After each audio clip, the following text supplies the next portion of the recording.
네, 이어서 마켓 키워드 시간인데요. 오늘은 MTN의 김종효 전문위원과 함께하도록 하겠습니다. 어서 오십시오. 안녕하십니까? 예, 오늘의 키워드 공개를 해주시죠. 네, 오늘의 키워드는 다소 의아하게 생각하실 수도 있겠습니다만 네. 최근에 확대되고 있는 것 중에 하나에서 살펴보고자 합니다. 바로 무역 규제를 오늘의 키워드로 가져왔습니다. 좀 의아하다고 말씀하신 이유를 좀 알 것 같습니다. 사실 최근에 글로벌 경기가 서서히 좀 회복 국면에 가고 있고 이제 하반기 들어서면 더 좋아질 것이다라는 얘기가 나오다 보니까 이 무역 규제와는 좀 상반된 이야기가 아닐까라는 생각도 드는데요. 왜 이런 것이 언급되고 있는 건가요? 지금 경기가 정말로 수요로 인해서 좋아지는 것이다. 정책 효과가 아니라 진짜 수요가 좋고 뭔가 이제 경기가 좋아진다는 확신, 물가도 좋아지고 이런 여러 가지 요인들이 복합적으로 좋아지는 것이라면 이런 것들이 나오지 않겠죠. 근데 제한된 수요의 안에서 지금 경기가 좋아진다라고 억지로 강요하고 있고 또 통화정책으로 억지로 받쳐놓고 있는 상황이기 때문에 실제로 수요가 늘지 않는 상황에서 공급을 늘리다 보니 서로 부딪힐 수밖에 없는 상황. 당연히 제조업 국가끼리 공급 과잉을 서로 막기 위해서 무역 규제를 할 수밖에 없는 상황이다라고 봐야 될 것 같습니다. 대표적으로 이제 두 가지가 언급이 되고 있는데요. 반덤핑 관세 그리고 세이프가드죠. 세이프가드라고 하는 건 다 아시겠지만 특정 산업에 있어서 자국 산업 기업들이 크게 침해를 받는다고 생각을 하면 수입량을 규제하는 거죠. 이런 것과 함께 반덤핑 관세는 그것을 돈으로 이제 세금으로 부과하는 것이고요. 그렇다면 실제로 진짜 한국에 지금 무언가 이 무역 규제들이 나타나고 있는지를 확인해 보실 필요가 있을 것 같은데요.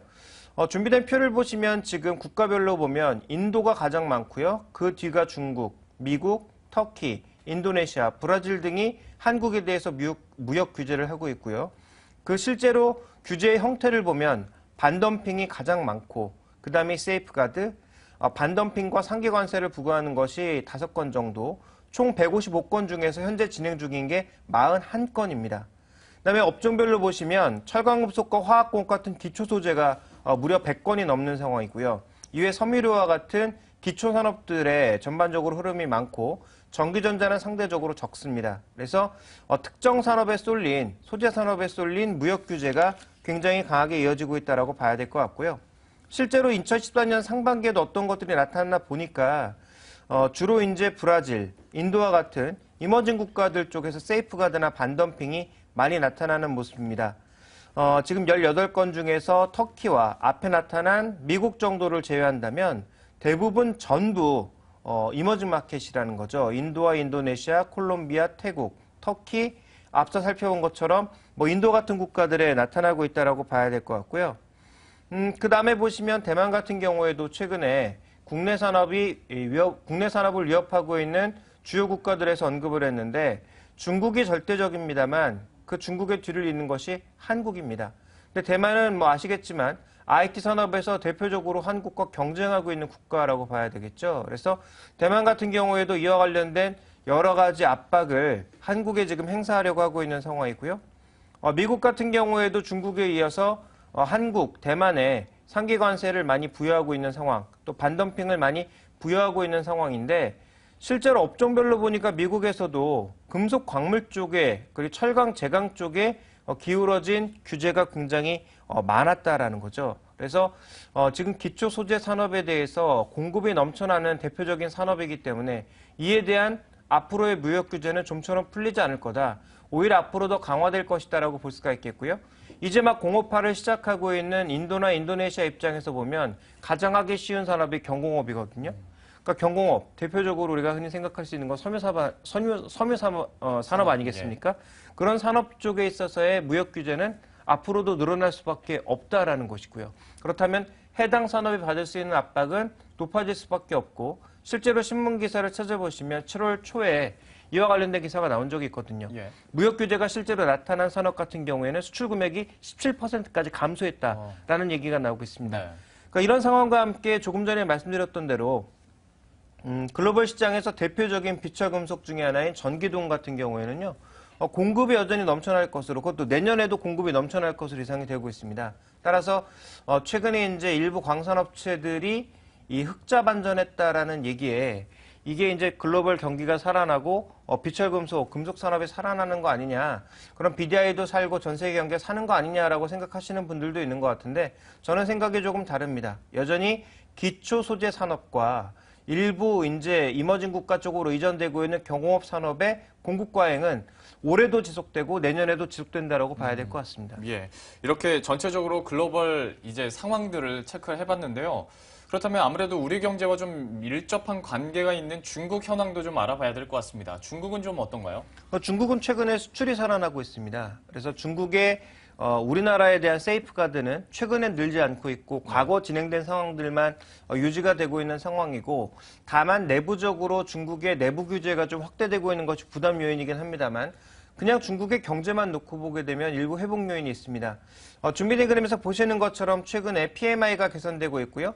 신규 수출 주문도 개선되고 있어서 이에 따른 우리나라의 간접 수출, 즉 중간재를 통한 간접 수출도 일부 늘어날 것으로는 예상이 되고 있습니다만 중요한 건 뭐냐면 우리가 최근에 주목하고 있는 건 중국의 투자 부분보다는 소비에 주목하고 있거든요. 그래서 중국 소비 관련주들이 많이 올랐는데 최근에 중국의 경제지표 그리고 GDP에서의 기여도를 보시면 지금 최종 소비가 빠른 속도로 하락하고 있습니다. 오히려 순수출이 늘고 있는 상황이라는 점을 주목해 보실 필요가 있겠고요.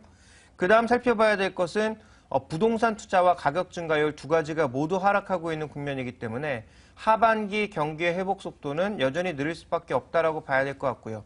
그런 관점에서 본다면 중국의 이 세이프가드가 지금 막 증가하고 있는 것은 아니지만 우리 수출의 이익의 60%를 담당하고 있는 중국 경제의 탄력이 하반기에 그렇게 강하지 않아서 실제로 중국과 연관되어 있는 기업들 또 중국과 연관되어 있다고 우리가 흔히 생각하고 있는 기초 소재 기업들에 대한 시각은 여전히 조금 제한적이지 않나라고 보고 있습니다.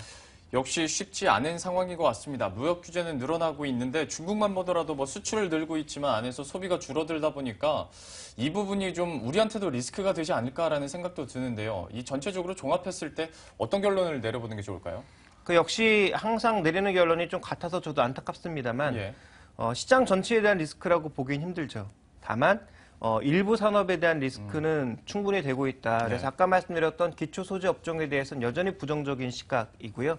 그다음에 또 하나 이제 섬유업종 같은 우리나라도 이제 섬유업종의 대부분의 생산 기지를 모두 해외로 옮겨놨습니다만 이들 업종 내에서 실제로 이 무역 규제가 늘어나고 있기 때문에 이와 관련된 부담감을 분명히 고려를 해야 되겠다. 그래서 해당 업종에 대해서는 여전히 부정적인 시각이고요. 다만 이런 무역 규제 확대에도 불구하고 해외에서 수입을 늘릴 수밖에 없는 한국의 주요 상품들이 무엇이냐. 이걸 따져볼 필요가 있는 거죠. 대표적으로 반도체 빼놓을 수 없을 것 같고요. 예. 그다음에 IT 부품 쪽에서는 LCD와 관련된 부분들, 네. 또 OLED와 관련된 부분들은 한국이 세계 최고기 때문에 어쩔 수 없이 한국 제품들을 수입해야 된다라는 점 네. 살펴보실 필요가 있겠고요. 또 일부 자동차 부품 같은 경우에는 해당 국가가 품질은 유지하고 가격은 낮추기 위해서 일부 한국 부품으로 바꿔가는 것들이 있고요.